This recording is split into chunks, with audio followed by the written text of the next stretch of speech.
So, ito na yung lava ko mga idol ni Maki Desu. First bite po mga idol para po sa inyo. Kain po.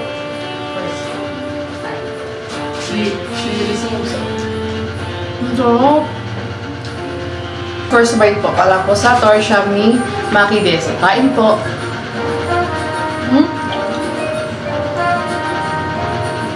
So what's up everyone? Ayan mga idol. So for today's craving nga mga idol, ay sobrang nag-crave po talaga ako sa Japanese food. Pero po discover na isang restaurant dito po sa Victoria Laguna nag-o-offer po ng authentic Japanese food and yet super budget friendly po na talaga namang dinudumo, pinipilahan at talagang binabalik-balikan ng kanilang mga customers. Kaya naman kung Japanese lover ka at mahilig ka sa mga Japanese food, so ano pa hinihintay niyo mga idol?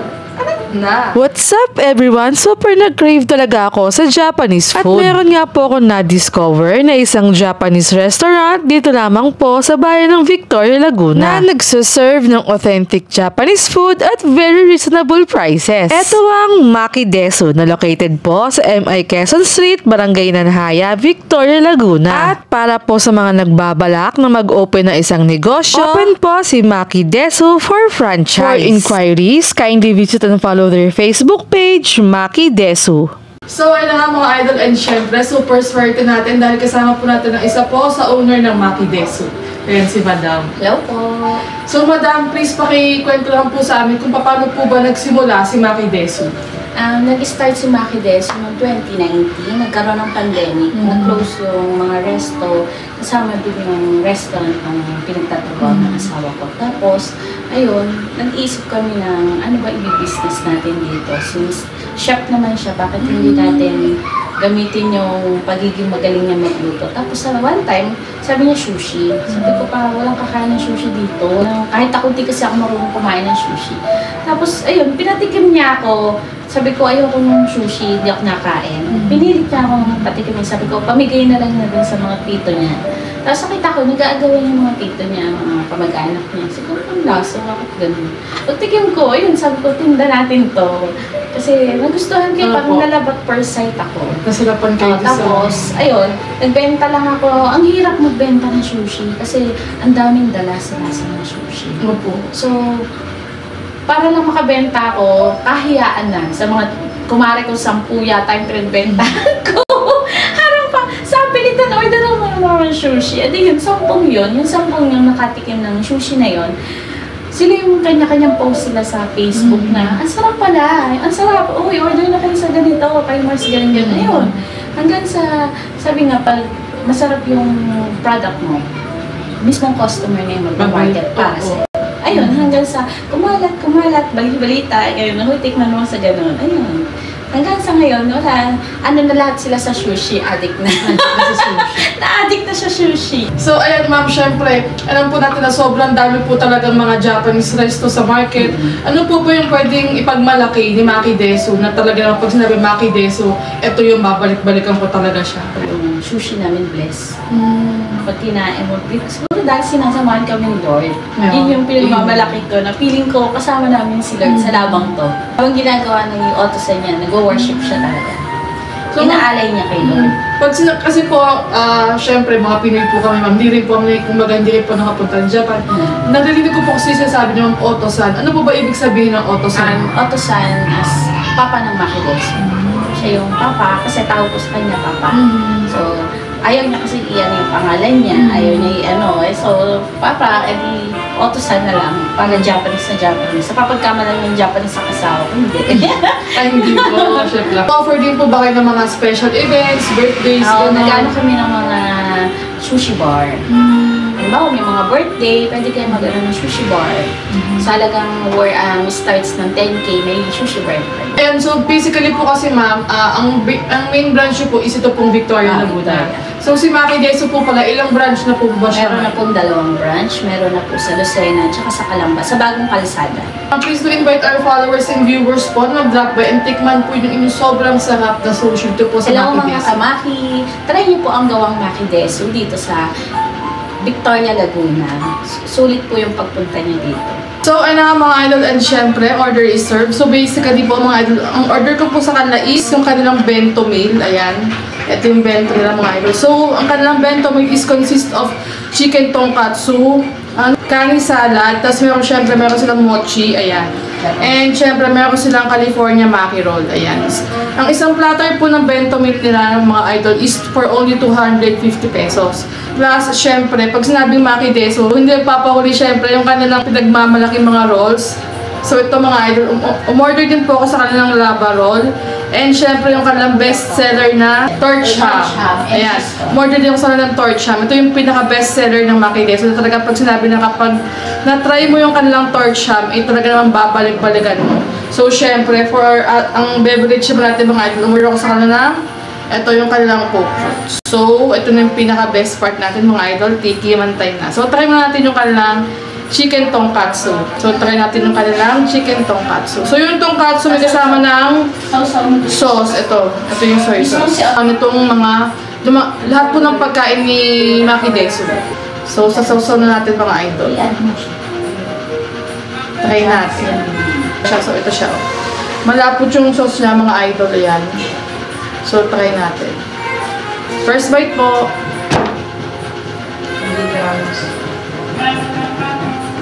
Ang sarap! Parang kulang ng kanin. Yung chicken niya matender. Tapos sobrang lasa. Tapos nagbabalance siya doon sa kanilang sauce. Ano? Ang sarap! Tatry naman natin ngayon yung sabi kasi na madam, kapag subo daw ng chicken tonkatsu, isasabay ko yung cabbage naman. Yun yung pa-partner. Yun daw kasi yung perfect partner niya. So, sausaw ulit natin sa sauce. Ayan. Napakalapot ng sauce din ng mga idol. Sauce. Ayan, sausaw natin dito. Tapos cabbage.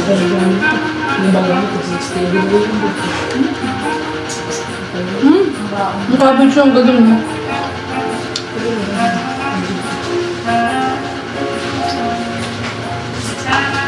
Ang sarap.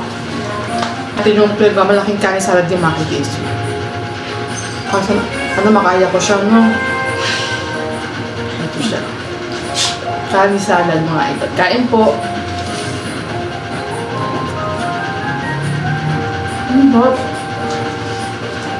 Ang sarap, grabe! Ay, grabe siya. No. Walang halong element to ha. Sobrang fresh ng mga vegetable na kasama, pepino. Tapos yung mga ganyan, mga idol, sobrang tamis, hindi siya maasim. Ang sarap din yung crab stick niya, grabe. Meron na nalasahan na sesame oil, parang ganon, may sesame something siya. Para sa mga health conscious dyan, i-try nyo na po yung kanilang kanin salad, try nyo na mga idol. Tsaka,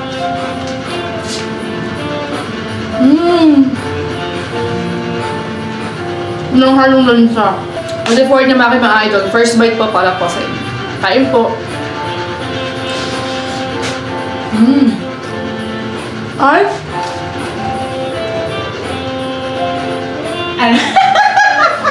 Tignan yung mukha ko. Ang sarap!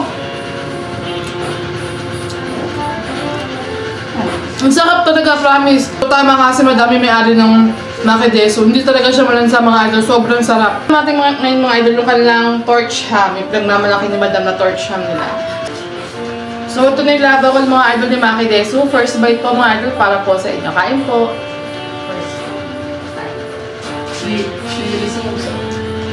Ang sarap. Gusto ba explain yung lasa niya? Basta masarap siya yung alam ko. Basta ang sarap, grabe, hindi ko alam kung ano na-explain ko. Sarap mga idol. Dahil nito, first time ko maka-tilim ng gantong lava roll. Kay Maki Desu lang. Ang sarap, hindi siya malansa. Yung toppings niya, baby. Yung topping siya po, ma'am, ay Beef. beef! So may beef siya. Ito siya. May beef, may fresh mango, tapos meron siyang crab stick sa loob. Ito siya. Sarap, grabe. Ayun, naghiwalay na siya. Ayun. Sarap. So, next na mga idol, yung kanilang torch ham na pinagmamalaki. Best seller daw po ito ng Maki Desu. Ayan. Ito yung kanilang torch ham. Iniihaw kasi yan. So, tino-torch. Yung bali sa ibabaw niya mga idol is ham. Then, tino-torch siya. Then, meron siyang mayonnaise sa ibabaw. Malilimutan ko ng pangalan. Tapos may cheese din sa, meron din siyang cheese sa gitna. Tapos meron din siyang Ham. may ham. Tapos may rice, syempre. So, first bite po pala po sa torsia ni Maki Des. Kain po.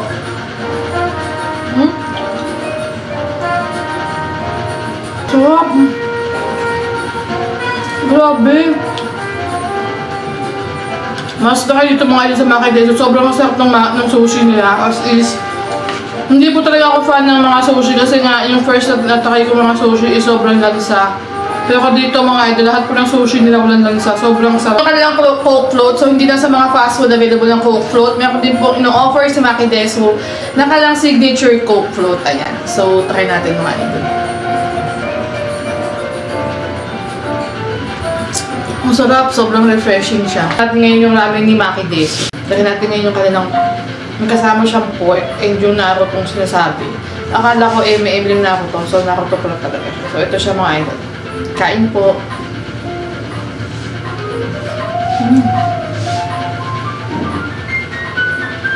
Sarap ng pork.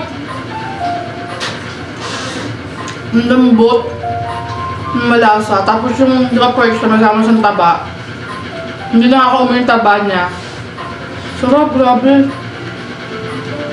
So, try natin ngayon yung kanilang broth. Kasi sabi kasi ni Madam, yung broth nitong kanilang ramen is homemade sa mismo nagagawa. So, try natin. Shio ramen. Shio ramen. Nagutom ako. Ang sarap. Nagutom ko sa kakablad mo. Ang sarap ng ano niya, yung sabaw niya. Kasi sabaw pa lang, kumbaga parang maghahanap ka na ng kanin. Perfect siya ka-partner sa mga makay nila kasi syempre yung makay may kasama na siyang rice. Kain ka na isang maki roll, sabayan mo ng ng sabaw ng ramen. Ang grabe, napakasarap. Then try natin yung kanilang, yung ma'am, yung noodles po, kayo rin po nagawa? Ako, si Autosan. Oh! So, ibig sabihin mga idol, yung kanilang mismong noodles is homemade din po. Yung si Autosan tinatawag ni Madam. Siya yung chef nila. Siya yun, ito yun, si Autosan. Yung kanilang logo na Maki Desu, yun po yun si Autosan. So, ito, try natin yung kanilang. Grabe yung sarap. Yung mga magalahan yung mga budget for 1,000, goods na hindi kayo makakalabas ng hindi kayo gusto. Oo, totoo. Sarap. So, try natin yung kanilang noodles.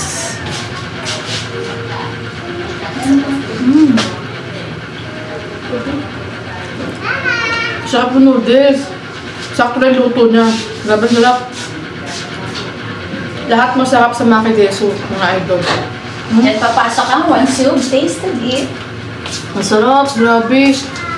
Napakalasa ng noodles niya. Kasi yung iba kasi sobrang plain lang, talagang walang lasa. Ito malasa siya oh. Kasi homemade nga ito eh.